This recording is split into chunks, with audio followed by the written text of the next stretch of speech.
اعوذ باللہ من الشیطان الرجیم بسم اللہ الرحمن الرحیم الحمد للہ رب العالمین والصلاة والسلام علی رسولہ الکریم وآلہ الطیبین الطاہرین لا سیما بقیت اللہ فی العالمین روحی لتراب مقدمہ الفدا یا صاحب الزمان ادرکنا۔ بیسی کے متعلق سوال ہوا ہے، سوال سنتے ہیں، اس کے بعد اس کا جواب۔ السلام علیکم ورحمۃ اللہ۔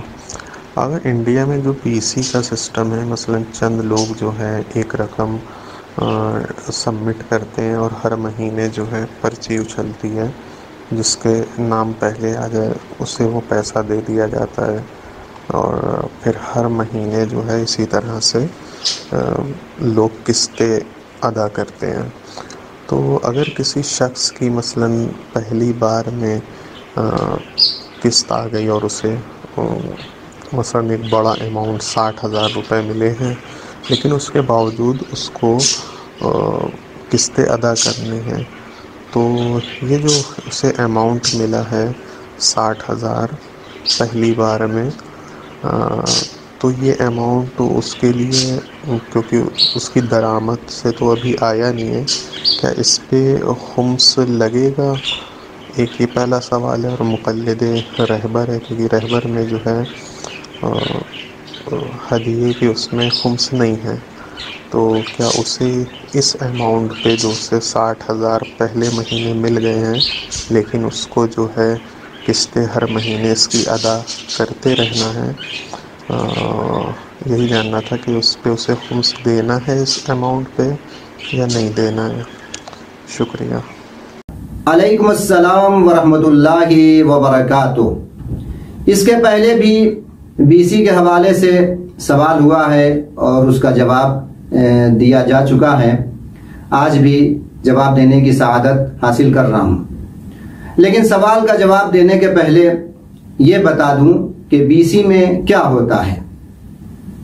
بی سی میں یہ ہوتا ہے کہ چند لوگ جمع ہوتے ہیں اور رقم جمع کی جاتی ہے، سب لوگ مل کر رقم جمع کرتے ہیں۔ جب رقم جمع ہو جاتی ہے تو کسی کو وہ رقم دی جاتی ہے، قرعہ کے ذریعے سے یا بغیر قرعہ کے۔ یہ بی سی میں ہوتا ہے۔ اس کے متعلق سوال یہ ہوتا ہے، آیا یہ جائز ہے یا جائز نہیں ہے؟ جواز اور عدم جواز کے بارے میں سوال ہوتا ہے۔ تو اس تعلق سے یہ بتا دوں کہ میری اطلاع کے مطابق بی سی میں جو طریقہ کار ہے وہ 3 طریقے کا ہے، یعنی 3 صورتیں اس کی ہیں۔ پہلی صورت یہ ہے کہ سب لوگ مل کر تمام شرکاء رقم جمع کرتے ہیں۔ جب رقم جمع ہو جاتی ہے تو کسی ایک کو قرعہ کے ذریعے سے یا بغیر قرعہ کے وہ رقم دیتے ہیں، اور کوئی شرط نہیں رکھتے ہیں، اضافے کی شرط نہیں رکھتے ہیں، اور تمام شرکاء کی باہمی رضامندی سے وہ رقم دی جاتی ہے۔ پہلی صورت یہ ہے۔ دوسری صورت یہ ہے کہ جو رقم جمع ہوئی ہے، جمع شدہ رقم ہے، وہ کسی کو دی جاتی ہے قرعہ کے ذریعے سے یا بغیر قرعہ کے، تو یہ شرط رکھی جاتی ہے کہ جب وہ رقم واپس کرے گا قسط کے ذریعے سے یا بغیر قسط کے، تو کچھ اضافی رقم بھی وہ دے، یعنی زیادہ پیسے بھی دے، بڑھا کے دے۔ مثلا 1,00,000 روپیہ لیا ہے تو 1,10,000 دے یا 1,05,000 دے۔ دوسری صورت یہ ہے۔ تیسری صورت یہ ہے کہ بولی بولی جاتی ہے، جس نے سب سے کم بولی لگائی وہ رقم اس کے حوالے کر دی جاتی ہے۔ مثلا 1,00,000 روپیہ جمع ہوا ہے بی سی کے ذریعے سے، جو کمیٹی ہے، جو شرکاء ہیں ان کے ذریعے سے 1,00,000 روپیہ جمع ہوا ہے، تو بولی لگائی جاتی ہے۔ جس نے سب سے کم بولی لگائی اس کو وہ رقم دی جاتی ہے، اور باقی رقم یعنی جو بچی ہوئی رقم ہے وہ باقی شرکاء میں، دوسرے شرکاء میں تقسیم کر دی جاتی ہے۔ مثلا 1,00,000 روپیہ جمع ہوا تو جس نے سب سے کم بولی لگائی، مثلا 80,000 کی بولی لگائی، تو 80,000 روپیہ اس کو دیتے ہیں۔ 20,000 جو رقم بچی ہے وہ دوسرے شرکاء میں تقسیم کر دی جاتی ہے۔ لیکن یہ شخص جب اقساط جمع کرے گا، قسط جمع کرے گا تو پورے 1,00,000 روپیہ جمع کرے گا وہ. تیسری صورت میں ایسا ہوتا ہے. تو اس حوالے سے عرض کر دوں کہ پہلی صورت ہے BC کی تو بلا شبہ وہ جائز ہے. کیوں؟ اس لیے کہ تمام شرکاء کی باہمی رضامندی سے وہ رقم دی جاتی ہے اور کوئی شرط نہیں لگاتے ہیں، کوئی شرط نہیں رکھتے ہیں کہ وہ پیسے بڑھا کے دیں یا اس کے عوض کوئی کام کریں، تو وہ جائز ہے. اس لیے کہ یہ قرض کے عنوان سے رقم دی گئی ہے. تو جب قرض کے عنوان سے رقم دی گئی ہے اور کوئی شرط نہیں لگائی گئی ہے تو وہ جائز ہے. اور دوسری اور تیسری قسم جو ہے صورت ہے BC کی، یہ جائز نہیں ہے، اس لیے کہ یہ سود ہے، ربا ہے اور یہ حرام ہے. اس میں سود کی بات آتی ہے، اس لیے یہ جائز نہیں ہے دوسری اور تیسری صورت. اب اصل سوال کا جواب پوچھا گیا ہے کہ BC کے ذریعے سے جو رقم ملی ہے آیا اس پر خمس ہے یا خمس نہیں ہے.